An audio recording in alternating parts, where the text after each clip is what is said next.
ഒരു പ്ലാവിള കോട്ടപ്പം ഉണ്ടാക്കാം. അതിലേക്ക് വേണ്ടി 15 വരിക്കച്ചക്കയുടെ ചുളയും 250 ശർക്കരയും കൂടി ഒന്ന് അടിച്ചെടുത്തു. അതിലേക്ക് ഒരു പിടി തേങ്ങ ഇട്ട് കൊടുത്തു. പിന്നെ അതിലിട്ട് കൊടുത്തത് നമ്മൾ ഒരു 300 ഗ്രാം ആട്ടമാവാണ്.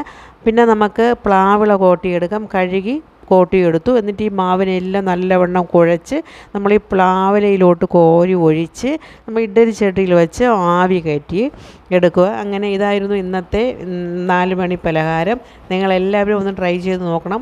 നമ്മൾ വാഴയില വയണയിലയിലൊക്കെ ഉണ്ടാക്കുന്ന ആ പലഹാരം തന്നെയാണ്. പക്ഷേ ഇതിന് കുറച്ചുകൂടെ ഒന്ന് മയമായിട്ട് മാവ് നമ്മൾ കുഴച്ചെടുക്കണം. എങ്കിലും ടേസ്റ്റ് നല്ല ടേസ്റ്റാണ് കേട്ടോ, അടിപൊളിയാണ്. നമുക്ക് 2 ദിവസമൊക്കെ സുഖമായിട്ട് ഇത് വച്ച് ഉപയോഗിക്കാം. അങ്ങനെ ഞങ്ങൾ ഇത് ഇന്നലെ ഉണ്ടാക്കി, ഇന്നലെയും ഇന്നുമൊക്കെ കഴിച്ചിട്ടുണ്ട്. നിങ്ങൾക്ക് എല്ലാവർക്കും താങ്ക് യു. രാവിലെ റബ്ബർ വളയിൽ പോയി പാലൊക്കെ എടുത്തിട്ട് തൊഴിലുറപ്പ് സ്ഥലത്തോട്ട് പോവുകയാണ്. അങ്ങനെ ഞാനിതാ ഏലാ വഴി നമ്മളെ നെല്ലിയോട് കുളം, ഞങ്ങളുടെ നാട്ടിലുള്ള ഒരു നെല്ലിയോട് കുളത്തിൻ്റെ കരയിൽ കൂടെ ഞാനിതാ തൊഴിലുറപ്പ് സ്ഥലത്തേക്ക് പോകണ ഒരു വീഡിയോയാണ്. 1 ഏക്കറാണ് കേട്ടോ ഈ കുളം. ഇതാ മുകൾ സൈഡിൽ റബ്ബറാണ്, താഴെ കുളമാണ്. ഈ കുളത്തിൻ്റെ മറുകരയിൽ റോഡാണ്. അതിൻ്റെ അപ്പുറ സൈഡിലാണ് ഞങ്ങളെ വീട്. ഞങ്ങൾക്ക് ഒരുപാട് ദൂരമൊന്നുമില്ല, നേരെ അപ്പുറവും ഇപ്പുറവും തന്നെ കുളം നേരെ റോഡിന് താഴെ ഇറങ്ങുന്ന കുളമാണ്. ഇത്രയും വലിയൊരു കുളമാണ് കേട്ടോ. ഞങ്ങൾ ഈ കുളത്തിൽ തന്നെയാണ് ചെറുതിലേ മുതൽ അച്ഛനും അമ്മയൊക്കെ കൊണ്ടുവന്ന് ഞങ്ങളെ കുളിപ്പിക്കുന്നതും. ഞങ്ങൾ ഇവിടെ കിടന്ന് നീന്തിയൊക്കെ വളർന്നതാണ്. ഞങ്ങൾക്ക് നല്ലവണ്ണം നീന്താനൊക്കെ അറിയാം. നമ്മൾ അക്കരെ ഇക്കരെയൊക്കെ നീന്തി കിടക്കുമായിരുന്നു. അങ്ങനെ ഞാനിതാ തൊഴിലുറപ്പ് സ്ഥലത്തോട്ട് പോകുമ്പോൾ ആ വയലിൽ കണ്ട കുറച്ച് പൂക്കളാണ്. എന്ത് ഭംഗിയാണല്ലേ. നമ്മൾ ഇപ്പം വീടുകളിലൊക്കെ വച്ച് പിടിക്കുന്ന ഈ പൂക്കളാണ്. നമ്മൾ പൈസ കൊടുത്ത് വാങ്ങും. പക്ഷേ ഇതാ വയലിലാണ് കേട്ടോ, വാഴ വയലിൽ പൊടിച്ച് പൂത്ത് നിൽക്കണത്. നല്ല ഭംഗിയുണ്ട് കാണാനായിട്ട്. പിന്നെ ഇതാ പോണുണ്ട് ബേച്ചുകളെല്ലാം ഇതാ പണി ചെയ്ത് ഇട്ടിക്കണതാണ് കണ്ടങ്ങളൊക്കെ. നിങ്ങളെല്ലാവരും കാണണം.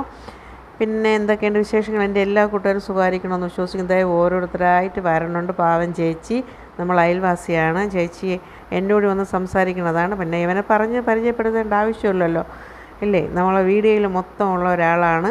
പിന്നെ ആ സ്ഥലത്തെത്തി മാമി, നമ്മളോട് ഏറ്റവും അടുത്ത ഒരു മാമിയാണ്. മാമി നേരത്തെ വന്ന് ഇവിടെ ഇരിക്കുന്നുണ്ട്, എന്നോട് സംസാരിക്കുന്നതാണ് കേട്ടോ വീട്ടുകാര്യങ്ങൾ. മാമിക്ക് 5 മക്കളാണ്, 3 പെൺമക്കളും 1 മോനും.